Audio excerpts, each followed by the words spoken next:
Bismillahirrahmanirrahim. Assalamualaikum warahmatullahi wabarakatuh.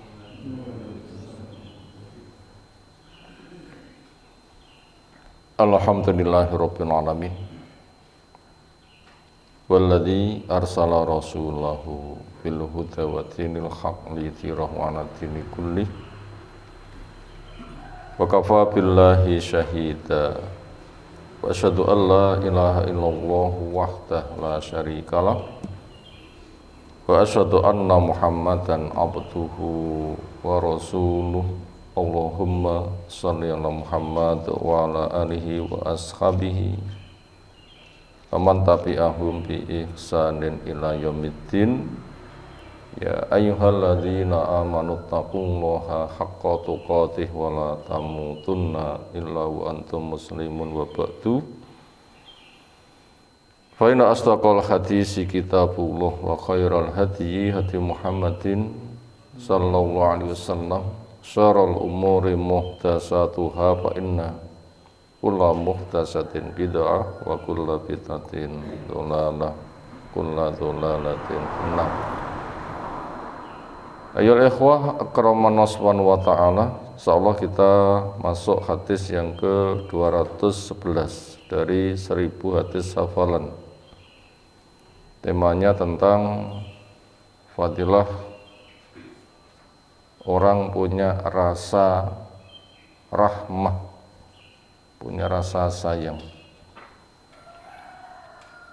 An Abi Hurairah Abdurrahman bin Sakhar ad-Dawsi radhiyallahu anhu qala Rasulullah sallallahu alaihi wasallam, bainama kalbun, tatkala ada seekor anjing, yutifu bi raqiyatin, yang mengelilingi pada sebuah sumur. Raqiyah punya makna bi'run. Kata hampir saja yaktuluhu, membunuh kepada anjing al atasu, rasa haus. Dikala itu ra'athu, melihat kepada anjing, bagiyun, seorang pelacur, min baghaya Bani Israel, di antara pelacur-pelacur yang ada di daerah Syam. Banyak dihuni anak turun Nabi Yakub alaihissalam. Fanaza'at muqaha, maka dia lepas sepatunya. Muk punya makna khuf, sepatu yang dibikin dari kulit tipis. Fasaqathu, maka dia memberinya minum. Artinya anjing itu mau turun ke sumur tidak bisa. Nah, orang tadi yang turun ke sumur untuk membawa air, wadahnya sepatunya. Kemudian ia gigit, kemudian merambat naik setelah mendapatkan air yang ada di dasar sumur.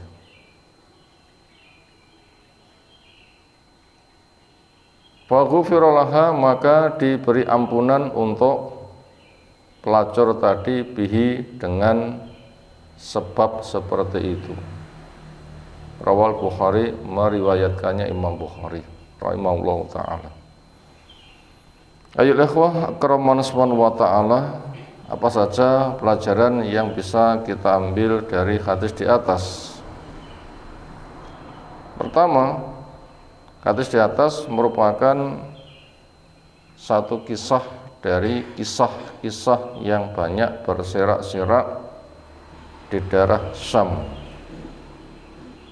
yang banyak dihuni oleh anak turun Nabi Yakub alaihissalam. Kisah Israiliyat dibagi menjadi 3. Ada yang dibenarkan, ada yang didiamkan, ada yang disalahkan. Islam sebagai penentu sebagaimana yang diperbuat Nabi Shallallahu Alaihi Wasallam. Apakah dibenarkan, apa didiamkan, apa disalahkan. Kisah di atas termasuk kisah yang bisa diambil pelajaran. Karena pada kisah itu ada pelajarannya. Karena sejarah kehidupan seolah itu berulang.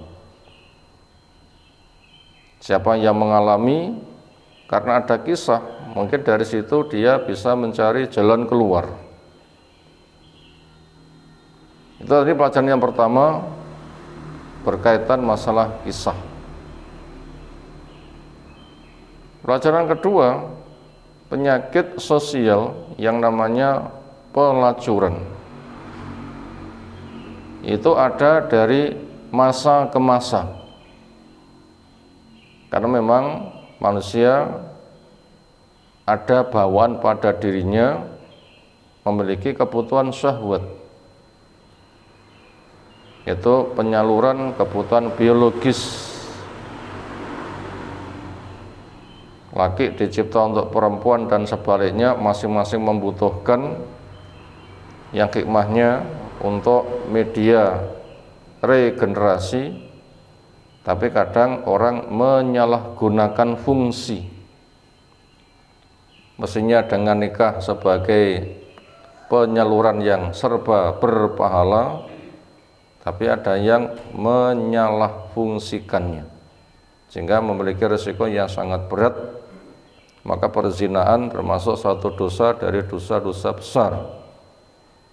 Yang risiko dari perzinaan adalah hilangnya rasa malu, bisa menyebabkan iman menjadi hilang. Karena malu bagian dari iman. Zina berarti tidak ada rasa malu, karena kemaluannya sudah dijadikan barang yang tidak ada harganya. Makanya pesan Nabi SAW, idza lam tastahi fasna ma syi'ta. Bila kamu sudah tidak punya rasa malu, kamu berbuat semaumu. Itu satu-satu resikonya. Dan resiko hilangnya iman, resiko yang paling bahaya. Yang tersisa nanti adalah kekafiran apabila hilangnya bisa total. Semisal syirik itu bisa menghilangkan total. Dan menuju ke bahasa syirik itu memang bertahap-tahap, walaupun semula belum, tapi bila dibiarkan lama-lama mati, akhirnya nanti menghalalkan segala cara, sampai syirik pun juga akan dihalalkannya. Resiko yang lain dari perzinahan bisa memalukan diri, memalukan keluarga, bisa menyebabkan kabur urusan nasab. Demikian juga dampak sosial yang lain, mungkin timbul berbagai macam penyakit, termasuk juga risiko di alam kubur dengan disiksa alat zinanya, atau urusan di dunia ketahuan lalu dibawa kepada hakim, nanti akan mendapatkan hukuman berat. Bila sudah berkeluarga nanti akan dirajam, dilempari batu sak mati ini.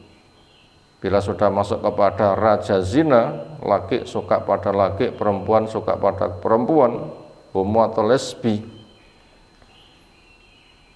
maka umat Nabi Lut diangkat tinggi-tinggi, lalu dijatuhkan, lalu dihujani batu dari atas.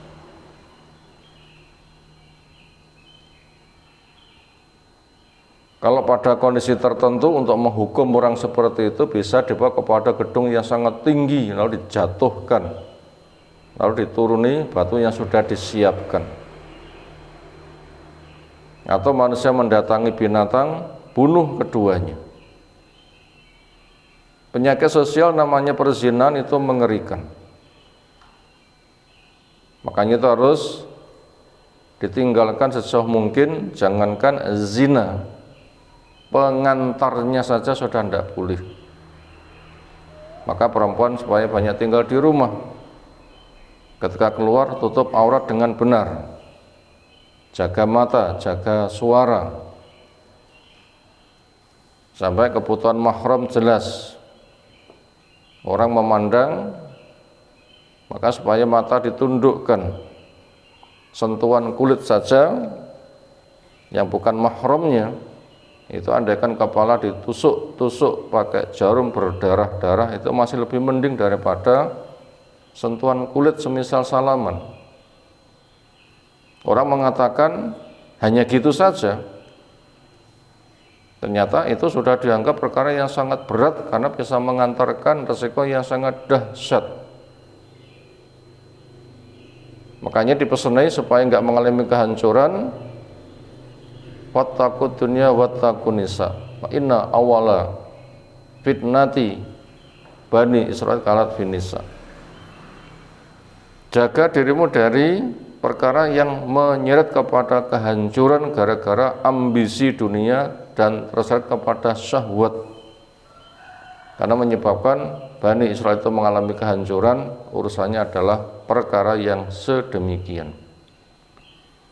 Apalagi kita hidup seolah kondisi itu serba bebas, alat yang mempromosikan perzinahan habis-habisan, entah televisi, entah gambar-gambar, entah di sosial media yang semakin lama semakin berani dan sangat jorok, super jorok, sampai perbuatan suami istri ditampakkan apa adanya sehingga orang-orang bisa terpancing dan seterusnya, dan manusia punya hiasan seperti itu.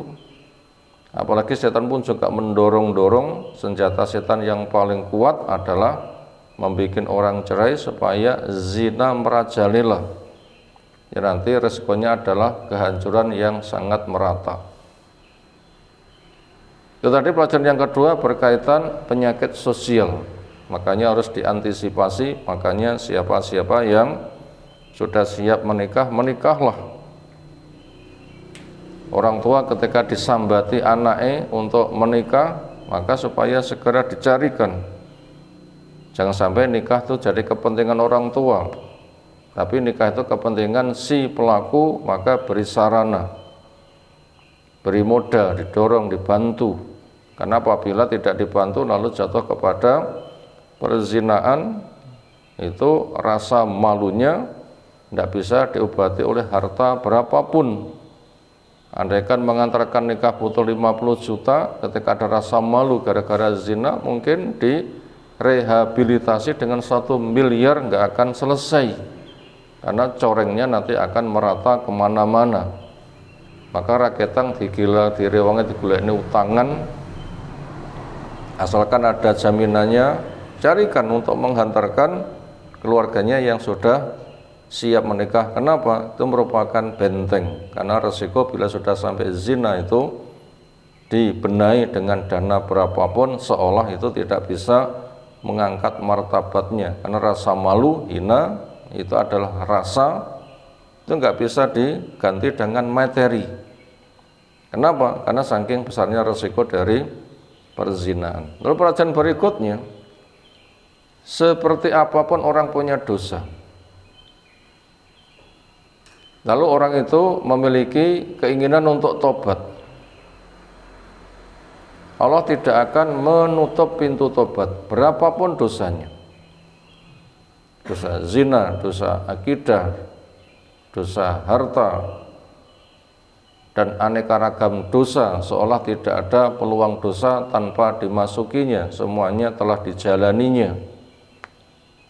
Asal kita mau tobat berapapun dosanya, Allah akan memberikan ampunan. Maka dosa, sadarilah dosa, sehingga nanti akan mendorong manusia untuk bertobat. Allah pun juga telah berpesan, ya ayyuhalladzina asrafu ala anfusihim la taqnatu mir rahmatillah innallaha yaghfiruz dzunuba jami'a. Wahai orang yang melampaui batas, semua perkara-perkara yang dibatasi, awas itu bahaya, ternyata diterjang saja. Bila kamu memang ingin tobat, maka jangan putus asa, silahkan bertobat, sadari dosa, bahaya, mandeklah dan berbenahlah. Allah akan mengampuni dosa-dosa asalkan tobatmu benar. Maka untuk mendorong adanya rasa tobat, orang bisa menggunakan bawaan yang namanya rahmah, rasa kasih sayang. Maka siapa yang ada rasa kasih sayang, tumbuhkan. Dengan rasa sayang ditumbuhkan, disitulah nanti Allah akan memberikan peluang untuk diberikan jalan keluar. Karena pesan Nabi SAW, irhamu man fil ardi yarhamkum man fis sama. Sayangilah makhluk Allah yang ada di bumi, niscaya Allah yang ada di atas langit, di atas arsy yang tinggi naik nanti akan menyayangi kepada kamu. Kisah di atas memberikan dorongan kepada siapa yang tidak berbenah, yaitu dengan menumbuhkan rasa kasih sayang. Sampai binatang yang pantasnya dibunuh, ternyata ketika orang itu ada rasa sayang pun juga akan berusaha untuk menolongnya. Itu memberi petunjuk kepada kita akan pentingnya rasa kasih sayang. Memberi petunjuk kepada kita pentingnya rasa kasih sayang. Jadi rasa sayang itu perkara yang sangat mahal. Dan itu telah dijanjikan, bila ada rasa sayang akan disayangi, maka tumbuhkan. Seberapapun dosa, maka benahilah dengan rasa sayang, dengan menyayangi kepada yang berhak untuk disayangi, walaupun itu anjing yang layak dibunuh. Untuk menggambarkan pentingnya sayang, maka kata anjing dipakai tamsil. Itu menunjukkan rasa pentingnya sayang. Nanti apabila bisa mewujudkan, dari situlah nanti Allah akan memberikan peluang, sehingga akan sadar, berhenti, tobat. Nah, ternyata itu berangkat dengan kesayangan. Makanya rasa sayang itu penting. Apalagi hubungan sesama mukmin, satu tubuh untuk saling bantu, apalagi melihat agungnya Allah yang punya nama, memiliki dasar sayang, entah itu Ar-Rahman, entah itu Ar-Rahim, entah itu Arhamur Rahimin, entah itu Ar-Rauf, entah itu Al-Wadud, dan bahasa-bahasa yang semisal. Nah, itu nanti akan ada pengagungan kepada Allah, mendorong dia mengagungkan Allah. Maka dengan benih seperti itu nanti bisa dikembangkan, sehingga nanti akan mendapatkan sambutan dari Allah, sehingga masalahnya pun juga akan bisa terbenahinya. Demikian beberapa rangkuman yang telah kita sampaikan. Subhanakallahumma bihamdika asyhadu an la ilaha illa anta astaghfiruka wa atubu ilaik. Assalamualaikum warahmatullahi wabarakatuh.